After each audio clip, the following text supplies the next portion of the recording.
ഒരു മനുഷ്യൻ നല്ല രീതിയിൽ ജീവിതം നയിച്ചുകൊണ്ട് മുന്നേറവേ, നിസ്കരിക്കുന്നുണ്ട്, നോമ്പ് നോൽക്കുന്നുണ്ട്, സക്കാത്ത് കൊടുക്കുന്നുണ്ട്, പാപങ്ങളുടെ കണ്ണീരൊപ്പുന്നുണ്ട്, എല്ലാ വഖത്തുകളും കൃത്യമാണ്.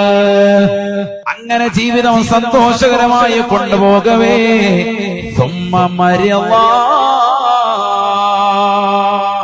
അവര് രോഗിയാവുകയാണ്, രോഗശയ്യയിൽ കിടക്കുകയാണ്, സുഖമില്ലാതെ ദിവസങ്ങളായി, മാസങ്ങളായി. എന്നാൽ ഈ മനുഷ്യൻ ആരോഗ്യ കാലഘട്ടത്തിൽ ചെയ്തിരുന്ന ഏതെല്ലാം നന്മകളുണ്ടോ, സുഹൃതങ്ങളുണ്ടോ, അതെല്ലാം അക്കൗണ്ടിലേക്ക് രേഖപ്പെടുത്തണമെന്ന് മലക്കുകളോട് അല്ലാഹു പറയുമെന്ന് നബിയുനാ ശഫീഉനാ റസൂലുള്ളാഹി സല്ലല്ലാഹു അലൈഹി വസല്ലം. കറക്റ്റായിട്ട് പള്ളിയിലൊക്കെ പോയിക്കൊണ്ടിരുന്ന മനുഷ്യൻ, കറക്റ്റായിട്ട് വീട്ടിൽ നിസ്കരിച്ചുകൊണ്ടിരുന്ന ഉമ്മ പെട്ടെന്ന് കിടപ്പിലായിപ്പോയി. അങ്ങനെ ഉണ്ടല്ലോ, മാരകമാകുന്ന രോഗങ്ങൾ വന്നൊക്കെ അങ്ങനെ അള്ളാഹു പരീക്ഷിച്ചു. അള്ളാഹു നമുക്ക് അത്തരത്തിലുള്ള വിപത്തുകളിൽ നിന്ന് കാവൽ നൽകുമാറാവട്ടെ.